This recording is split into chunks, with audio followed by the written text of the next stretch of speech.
So in tennis over the last few years or so, there's been a lot of research into how a junior player should have their racket strung. Basically, tennis has evolved a great deal where mainly the strings have become a lot firmer that the professionals use. So they use what's called poly strings, which are basically very hard and plasticky type strings. And a lot of research has gone into whether or not these strings are going to be beneficial for juniors in the longer term and also in the shorter term when looking at things like injuries, actually generating power, consistency in their game. And it's basically been discovered that it's not particularly good for juniors to have very hard strings strung at high tensions in tennis. So it's always recommended and almost written to the law that any coach or any stringer that's of any kind of quality at all in tennis would never string with the hardest strings at the highest tensions for tennis. Now, in squash, I think we're a little bit behind the curve, really, especially with junior squash, where although we don't have the hard strings that you have in tennis, it is always good practice to use a string that's really elastic, that's very soft, that's not strung at a very, very high tension as well. There's an awful lot of emphasis that goes on buying the most expensive racket, the racket that looks the best, the rackets that the lightest. That shouldn't always be the case. I mean, imagine, if you will, that you buy a £150,000 Ferrari, a top of the range Ferrari. Liken that with the top of the range squash racket that you might buy now. So you wouldn't fit budget tyres to a top of the range Ferrari. You would fit the best kind of tyres you could. And I guess the same applies with a racket, really. If you're going to buy a really good racket, which is going to be strung at any old tension from the factory, it could be really tight or really loose. The strings may have been in the racket for a year or so whilst the racket's been on the shelf. Then you're actually better off investing just a little bit of money, £20 or so, and you can get some really good strings put in the racket at the tension that you think is going to be right for your kid. So if you pick a 11-12-year-old junior national squad player, for example, or a county player, or just even a beginner, that 11 or 12-year-old girl or boy won't have fully developed yet. So they need to really have strings in their racket that are going to allow them to hit the ball nice and comfortably without really trying to work too hard at it. There's a bit of a misconception that having these light rackets means that it's very easy to generate really good power. Now, 15-20 years or so ago, maybe a bit longer than that, you'd have rackets that weighed probably almost twice as much as the lightest ones that you can get now, which meant that you could actually get quite a lot of weight behind the ball. So although it was harder to hold them and to get better control, once you swung the racket, you could get some really good power on them. The lighter rackets of today, you actually have to work a lot harder, or certainly the juniors have to work a lot harder to get any kind of purchase on the ball, really. So if you've got strings that are very tight in a very lightweight racket as well, it just makes it very, very difficult to actually get any kind of power. So the kids tend to over hit and really try and go for the shots a lot harder than they normally would do. So technique goes out of the window and you lose an awful lot of ability to hit the ball as clean as you could do as well. So sometimes just loosening the strings a little bit, which would allow for a bit more power, it means that it's not quite as difficult for that kid to actually hit the ball hard, so they're not having to put so much effort in. So normally when you put more effort in, you tend to find that the technique actually suffers. So aside from the obvious benefits of being easier to hit, the chances are the technique will be a lot better as they're hitting the ball harder if the strings are a little bit softer as well. So one big tip that I would always have, if you are going to get your racket restrung, whether you're a junior or if you're a senior or an adult player, then the looser you string your racket, the more power you can generate easily. Now, there is a trade-off to this in that you do lose some control if you string the rackets a bit looser. So if you go for a kind of mid to loose tension on your racket, so typically about 23-24 pounds worth of tension, your stringer will know what I'm talking about, then that will still give you a fair bit of control, but it will give you plenty of easily accessible power as well.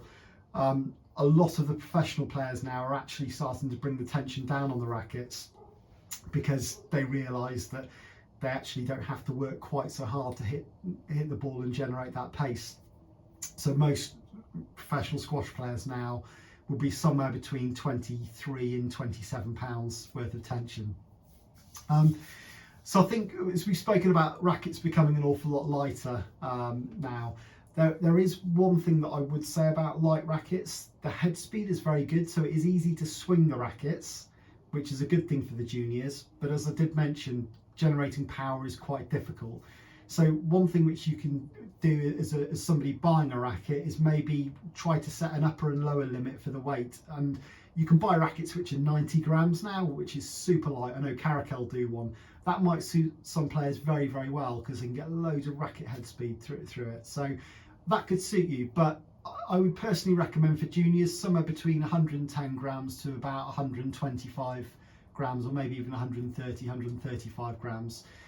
You can get some really, really good rackets now for 30, 40, 50 pounds or so, which are the graphite rackets, which are the modern type rackets, as opposed to the aluminium rackets, which are a lot heavier and they tend to bend.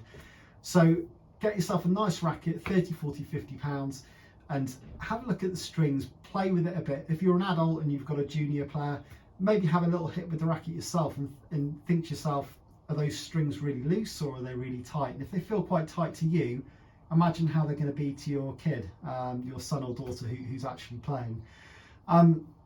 So I'd certainly go for a racket which isn't too light, because it will be a lot harder to generate that power, but also just make sure the strings are good, that they're nice and elastic, they're nice and stretchy, you can get plenty of bounce off them.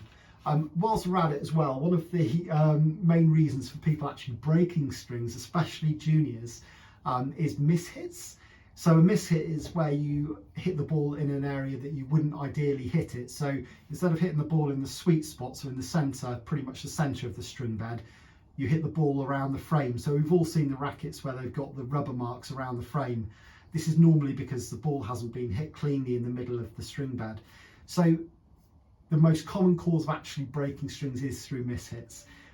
So what I would actually suggest when it comes to that is pick a string that you know is going to be relatively durable. So if you look at the top of the range Technofiber strings, for example, they're great performance strings, and they'll break as normal strings do in the middle if you've got a fairly competent player playing with them.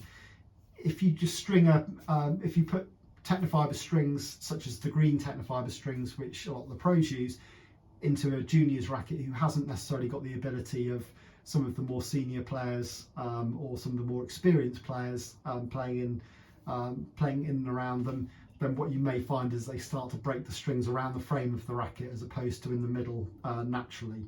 So take some advice from your stringer who will have a good idea as to what kind of strings you really should be putting in there. Grips. So if we're going to be trying to lessen how many mishits we make, try and get yourself a grip which is nice and grippy, which is not dirty, which isn't dusty. Change the grip really regularly on your racket. It genuinely really helps. It helps you keep your racket stable. It helps you stop the racket from sliding around and hitting the ball in funny places that you don't want to hit the ball.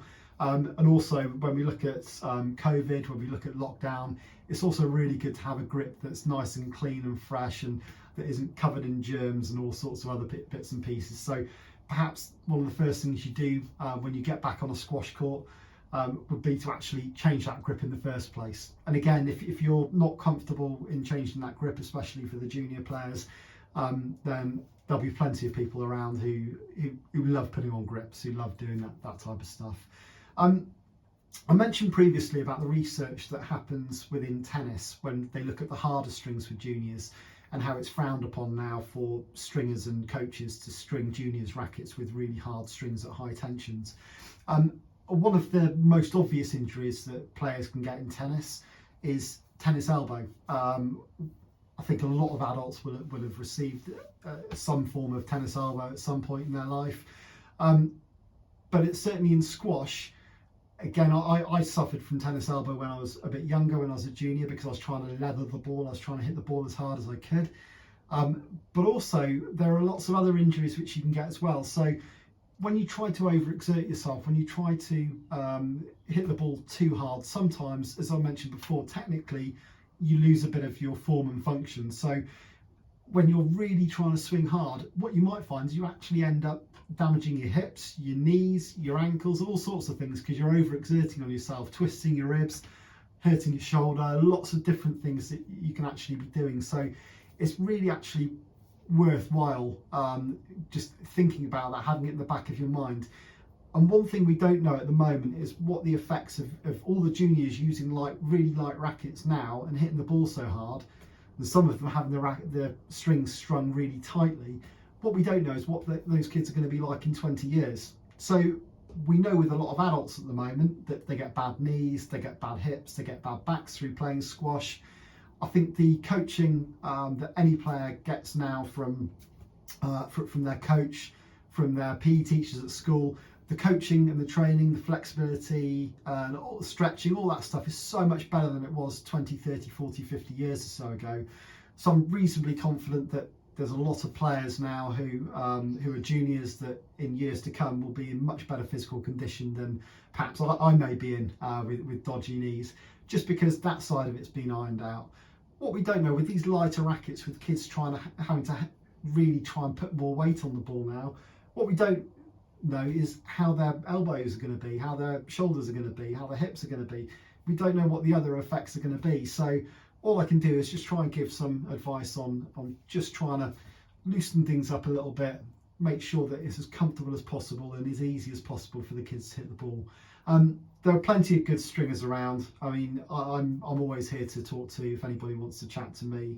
You can get my contact details through www.string-doctor.com, which is my website. There's a contact detail form on the end page on there. A lot of you will probably already have my details anyway, so give me a shout and I can point you in the direction of a stringer locally to you who may be able to help, or you can get in contact with me directly. But I think certainly don't think of juniors as buying a racket and then that being the finished article and they can get on with it.